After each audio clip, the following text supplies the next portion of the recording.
தந்தை படைத்தாரா?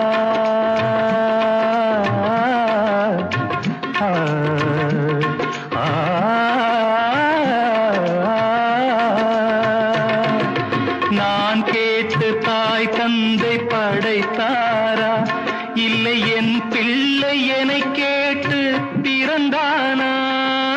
தெய்வம் செய்த பாவம் இது போடி தங்கச்சி, கொன்றால் பாவம் தின்றால் போச்சு இதுதான் என் கட்சி. ஆதி வீடு அந்தம் காடு இதில் நான் என்ன, அடியே நீ என்ன ஞான பெண்ணே, வாழ்வின் பொருள் என்ன, நீ வந்த கதை என்ன? தெய்வம் தந்த வீடு